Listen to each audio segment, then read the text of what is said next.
오늘 말씀을 보도록 하겠습니다. 마태복음 11장 28절에서 30절입니다. 마태복음 11장 28절에서 30절입니다.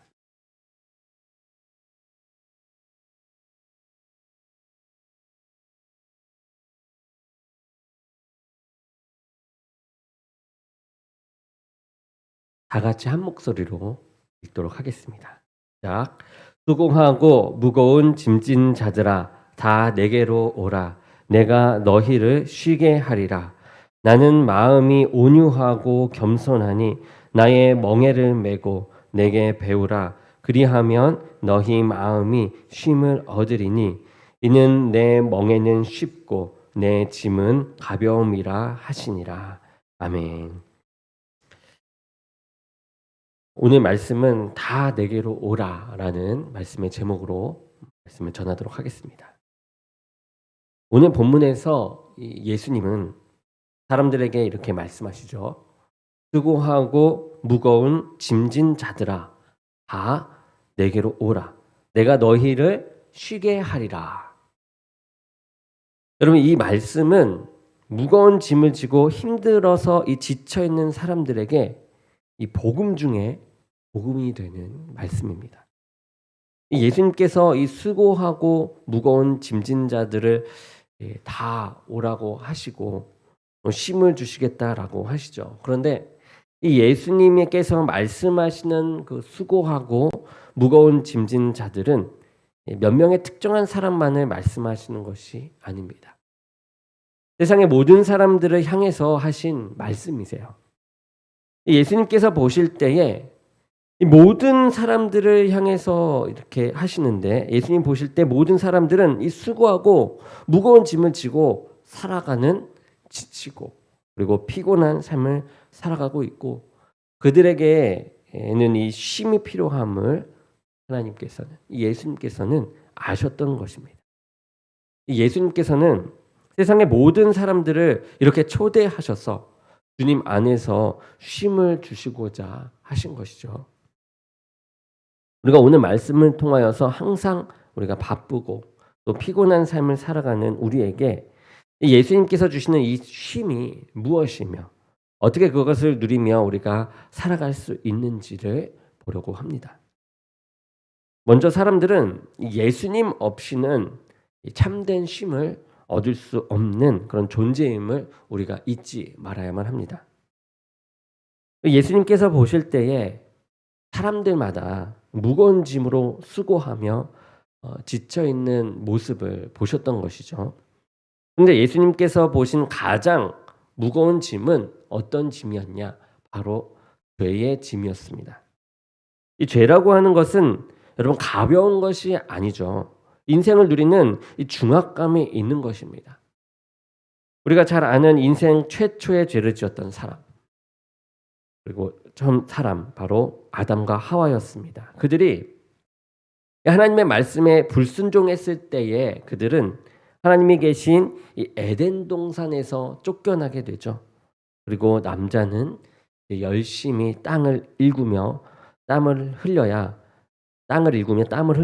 땅에서 식물을 얻을 수 있었고, 여자는 해산의 고통을 가지며 이 독사의 공격을 받는 존재가 되었습니다.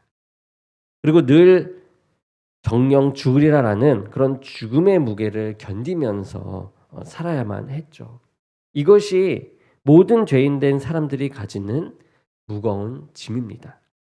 죄는 사람으로 하여금 이 죽음의 공포에서 안식 없는 삶을 살아가게 한다라는 것이죠. 또한 이스라엘 백성들은 또 다른 형태의 무거운 짐을 가지고 살아갔습니다.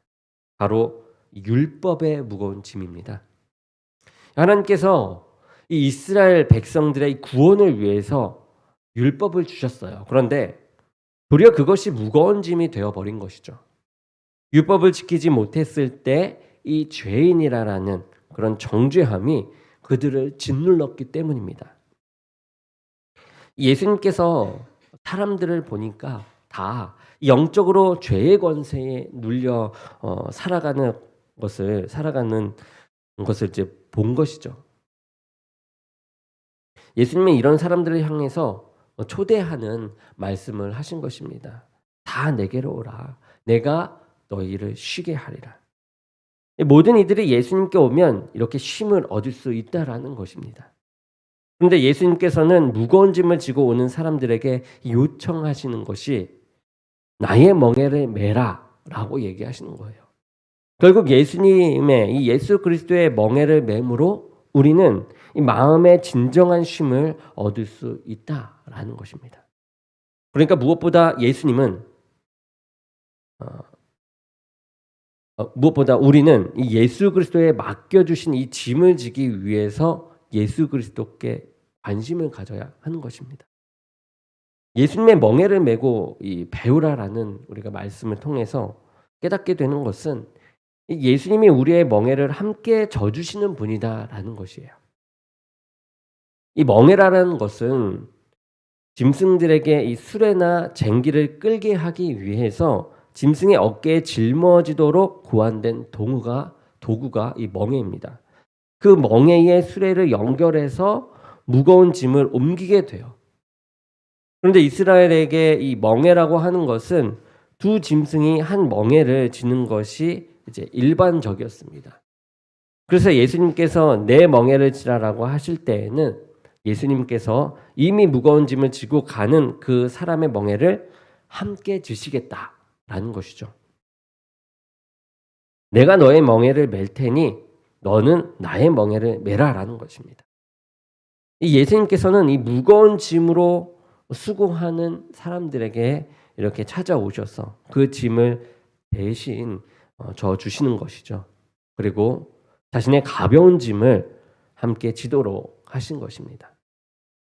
예수님께서 사람 대신 지신 그 무거운 짐은 죄의 짐인 이 십자가입니다. 예수님은 사람들의 죄의 짐인 이 십자가를 지시고 달려 돌아가심으로 우리의 이 가장 무거운 죄의 문제를 해결해 주신 것이죠. 다른 이의 무거운 짐을 대신 지고 가는 것은 여러분 쉬운 일이 아닙니다. 예수님은 이러한 짐을 지는 예수님의 마음을 먼저 말씀하십니다. 나는 마음이 온유하고 겸손하니. 예수님께서 우리의 멍에를 지시고자 하셨던 것은 예수님의 이 마음이 온유하고 겸손하셨기 때문이죠.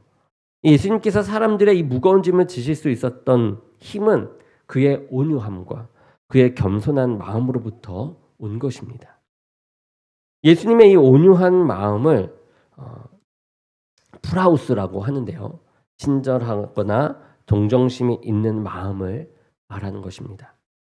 다른 이들의 이 어려움에 대해서 그냥 넘어가지 않고 측은하게 여기면서 그것에 이 동참하고자 하는 마음이 온유한 사람에게 있는 것이죠. 이 온유하지 않은 사람은 다른 이들의 어려운 형편에 관심도 없습니다. 그리고 상관도 하지 않죠. 그 마음이 차가워요. 그런데 이 온유한 사람이 다른 사람과 함께 이 멍에를 지고자 한다라는 겁니다. 이 힌두교에서 기독교로 개종한 인도의 선다싱이라는 사람이 있습니다. 어느 추운 겨울에 이 선다싱과 동료 수도사가 산을 넘어서 수도원으로 가고 있었어요. 그런데 이 차가운 산길을 걷고 있었습니다. 추위에 이제 얼어서 쓰러져 있는 한 사람을 걷고 있는 와중에 발견하게 돼요. 함께 가던 수도사가 이렇게 얘기합니다. 저렇게 죽는 것은 저 사람의 운명이니까 우리는 갈 길을 갑시다. 얘기를 하는 거예요. 하지만 이 선다싱은 말하죠. 아닙니다. 하나님께서 우리로 하여금 이 길을 지나가게 하신 것은 저 사람을 도우라고 하는 부르심이다 라고 생각합니다. 라고 얘기합니다. 그리고 땅에 쓰러진 사람을 등에 업어요. 그 사이에 함께 가던 동료 수도사는 혼자 먼저 떠나가게 되었고 이 선다싱은 그 쓰러진 사람을 업고 뒤처져서 길을 걷게 되었습니다. 산을 넘는데 너무 힘이 들어요. 기절해 있는 사람을 업고 가는 것이 이제 너무 힘이 듭니다. 날씨가 추웠지만 땀을 흘리며 선다식은 이 쓰러진 사람을 업고 죽을 고생을 다해 수도원 가까이 왔습니다. 이제 살았구나 하고 안도의 한숨을 내쉬는데 무엇인가가 발에 걸리는 것이었어요. 그것은 앞서가던 수도사의 시체였습니다. 혼자 가다가 너무 추운 나머지 얼어 죽었던 것이죠. 온유한 사람이 다른 사람의 짐을 대신 져줄 수 있는 것입니다. 예수님의 이 온유하심은 이미 구약 성경에서 예언되었죠. 이사야서 42장 3절에 이렇게 나옵니다. 상한 갈대를 꺾지 아니하며 꺼져가는 등불을 끄지 아니하고 진리로 공의를 베풀 것이며 라고 하셨어요. 예수님은 상한 갈대, 꺼져가는 등불이 연약하고 이제 쓸모가 없다고 그냥 버려두지 않으십니다. 도리어 그래서 더욱 관심을 가지시는 것이죠. 예수님의 이 온유하신 마음이 죄의 짐을 지고 상하고 꺼져가는 그 우리를 불쌍히 여기셨던 것이고, 그리고 우리의 멍에를 대신 졌던 것입니다. 또한 예수님의 이 겸손의 마음이 우리의 짐을 대신 지게 하셨습니다.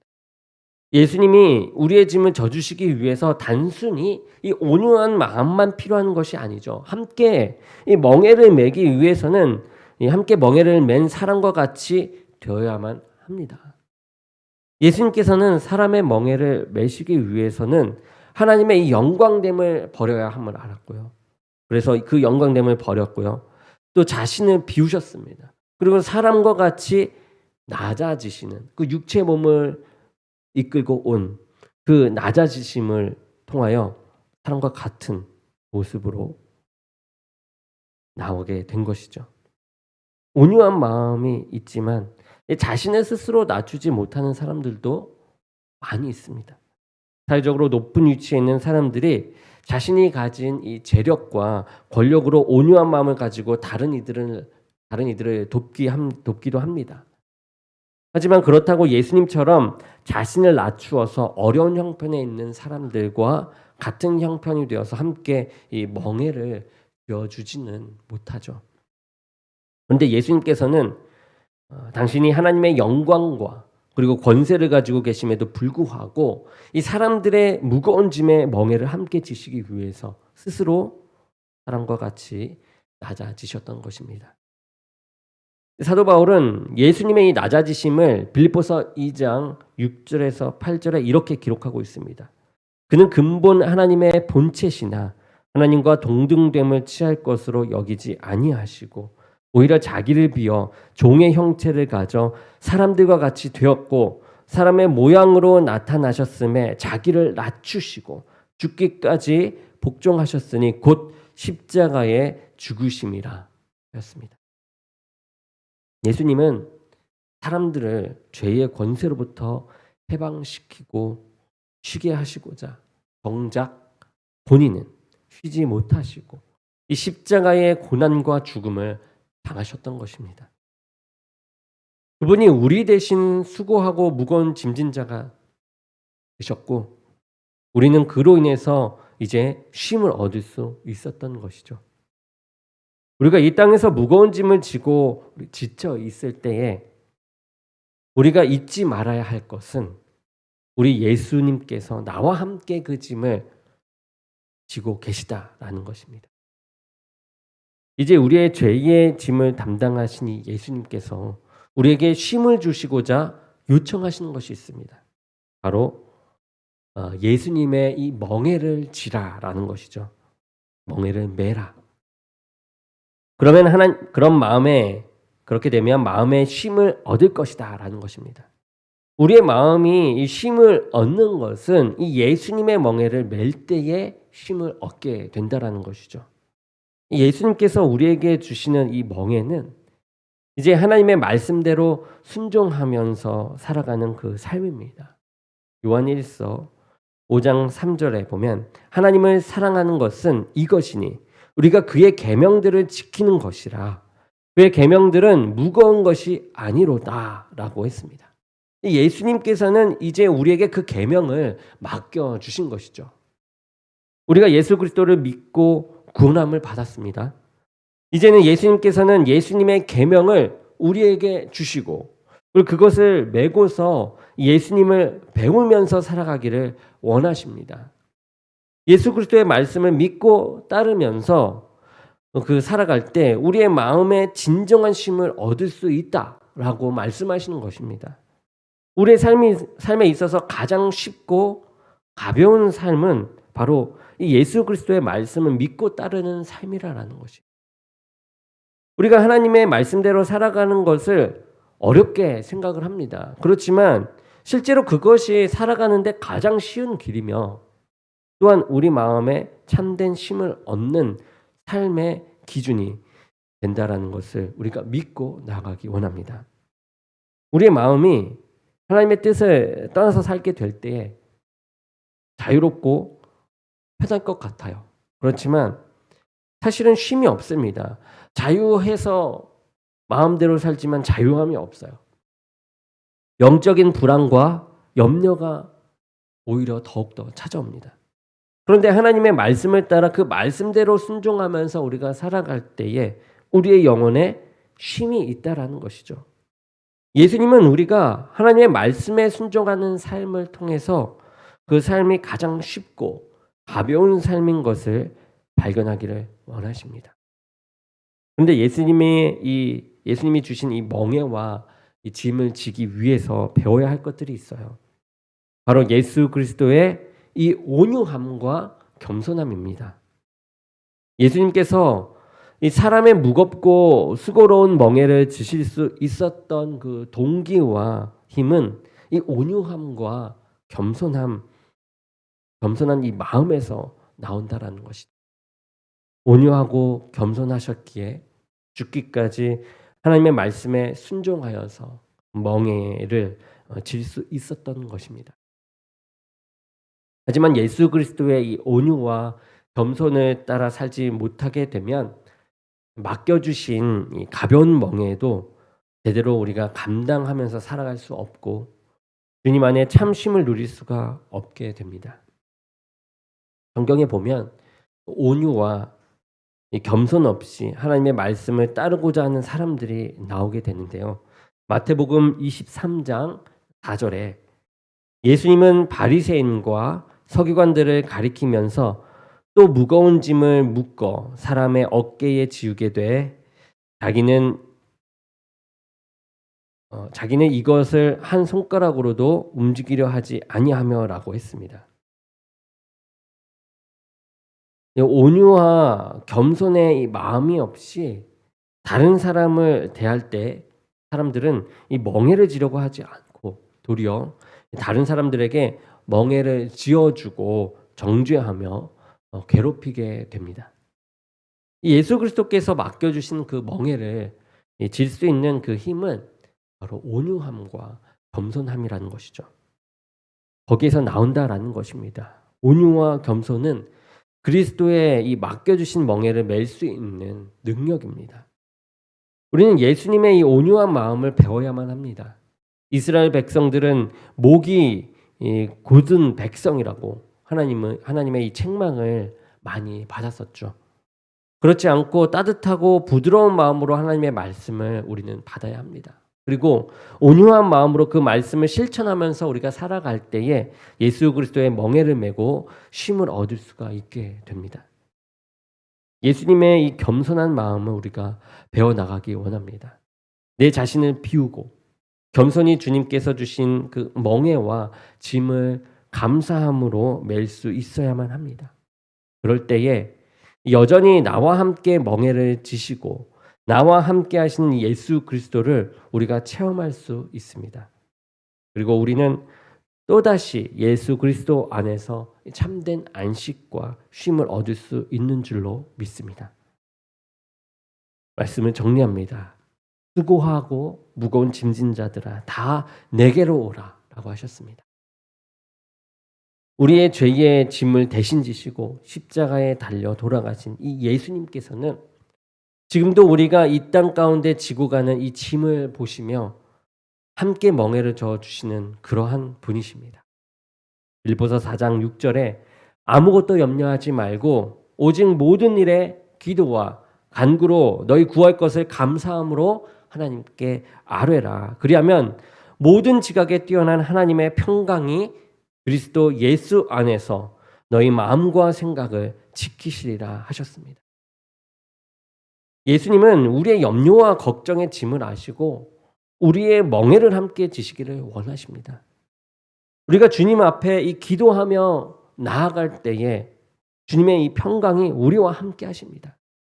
주님 안에서 마음의 참심을 경험하게 되는 것이죠. 언제나 예수님께서는 우리에게 원하시는 것이 있습니다. 예수님의 마음, 온유와 겸손의 마음, 이것이죠. 예수님께서 온유와 겸손한 마음을 가지셨기 때문에 우리의 무거운 죄의 짐들을 보시고 그것을 대신 지시고 해결해 주셨던 것입니다.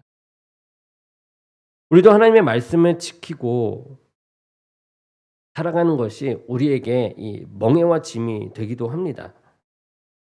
하지만 우리는 그 안에서 쉼을 발견할 수 있게 되는 것이죠. 그 어떤 것보다도 하나님의 이 말씀대로 살아가는 것이 가장 큰 쉼인 것입니다. 세상에 여러 가지 짐들이 많이 있어요. 그렇지만 이 온유와 겸손한 마음으로 예수님의 말씀대로 순종하면서 살아가면서 그 말씀 안에서 참 쉼을 발견하며 누리면서 살아가는 저와 여러분이 되기를 주님의 이름으로 간절히 축원합니다. 기도하겠습니다. 사랑의 주님, 수고하고 무거운 짐진 자들아 다 내게로 오라라고 하셨습니다. 우리에게는 알게 모르게 각자마다 무거운 짐들이 있습니다. 죄의 짐을 포함하여 여러 가지의 짐들이 이 세상 풍파에서 우리들에게 찾아옵니다. 그때에 온유하고 겸손하신 주님의 모습을 쫓아 나아가는 저희가 되게 하시어서 그 주의 말씀을 쫓아 나아갈 때 우리 또한 온유하고 겸손한 마음을 가지고 주님을 대하며 그러므로 나타나는 쉼을 발견하고 깨닫는 은혜를 찾아 나가게 도와주시옵소서. 함께 하실 주님을 믿사옵고 예수 그리스도의 이름으로 기도드립니다. 아멘.